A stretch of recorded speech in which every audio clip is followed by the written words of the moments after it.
जम्मू कश्मीर के डोडा जिले में आज आतंकियों के साथ मुठभेड़ में भारतीय सेना के एक कैप्टन शहीद हो गए हैं। आपको बता दें कि रक्षा सूत्रों ने इसकी जानकारी दी है और ये बताया है कि डोडा में ऑपरेशन असर चल रहा है। इसमें 48 राष्ट्रीय राइफल्स के कैप्टन आतंकियों से लोहा ले रहे थे। व्हाइट नाइट कॉर्प्स ने बताया है कि भारी गोलीबारी के बीच आतंकियों की तलाश जारी है और ऑपरेशन के दौरान युद्ध जैसे भंडार बरामद किए गए हैं। सूत्रों के मुताबिक सुरक्षा बलों को ये सूचना मिली थी कि कुछ आतंकी जम्मू के उधमपुर जिले के पटनी टॉप और डोडा जिले के असर के बॉर्डर के जंगलों में छिपे हैं। इसके बाद वाहन सर्च ऑपरेशन चलाया गया। मंगलवार शाम 7 बजे से 8 बजे के बीच सुरक्षा बल उस कमरे तक जा पहुंचे जहां पर आतंकी आराम फरमा रहे थे। सूत्रों के मुताबिक आतंकियों ने हथियार और गोला बारूद वहां पर रखा हुआ था और इसके अलावा वो अपने पास में ही हथियार भी रखकर वही सोए हुए थे।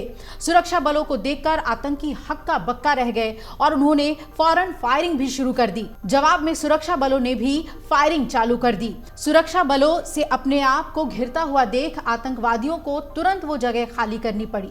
दहशतगर्द हड़बड़ाहट में अपनी एक M4 कार्बाइन और कुछ गोला बारूद भी वही छोड़कर भाग निकले। सेना के जवानों ने गोला बारूद और घटनास्थल से बरामद हथियार को रिकवर कर लिया है। दरअसल पिछले कुछ हफ्तों में जम्मू कश्मीर में आतंकी घटनाएं बढ़ती ही जा रही हैं और अभी तक आतंकी हमले ज्यादातर घाटी में देखे जाते थे, लेकिन अब जम्मू में भी आतंकी एक्टिव हो गए हैं। सेना के काफिले पर घात लगाकर हमला करने की कई घटनाएं सामने आई हैं। आपको बता दें कि मंगलवार को उधमपुर की तहसील रामनगर के डूडू बसंतगढ़ में पहाड़ी क्षेत्र में 4 आतंकवादी देखे गए थे और देर शाम आतंकियों की मौजूदगी पर सुरक्षा बलों ने तलाशी अभियान चलाया।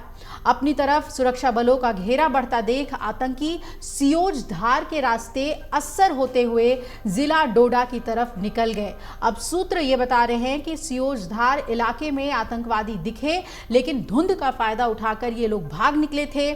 सियोज धार क्षेत्र में मौसम खराब होने के चलते धुंध इतनी ज्यादा थी कि 2 फुट की दूरी पर भी देख पाना मुश्किल हो रहा था। इसके चलते सुरक्षा बलों को तलाशी अभियान में परेशानी भी आई। आतंकियों के निकलने के बाद सुरक्षा बलों ने डोडा की तरफ सुरक्षा घेरा बढ़ा दिया। 1 हफ्ता पहले ही डूडू बसंतगढ़ में आतंकियों और सुरक्षा बलों के बीच गोलीबारी हुई थी और तब भी आतंकी भाग निकले थे। हफ्ते भर में सुरक्षा बलों ने जंगल में भी इन आतंकियों को घेर कर रखा था, लेकिन खराब मौसम इन आतंकियों की ढाल बन रहा है। वहीं जम्मू कश्मीर में आतंकियों के जरिए सेना पर किए जा रहे हमलों को देखते हुए रक्षा मंत्री राजनाथ सिंह ने आज एक अहम बैठक की और इसमें राष्ट्रीय सुरक्षा सलाहकार यानी NSA अजीत डोभाल और सेना प्रमुख जनरल उपेंद्र द्विवेदी भी शामिल हुए। इसके अलावा DGMO और सुरक्षा एजेंसियों के शीर्ष अधिकारियों ने बैठक में हिस्सा लिया। बताया गया है कि बैठक में आतंकियों से निपटने पर एक बड़ा प्लान तैयार करने को लेकर चर्चा की गई है। अगर आप ये वीडियो YouTube पर देख रहे हैं तो हमारे चैनल को सब्सक्राइब करें और बेल आइकन को दबाना ना भूलें। अगर आप Facebook पर ये वीडियो देख रहे हैं तो हमारे पेज को लाइक करें।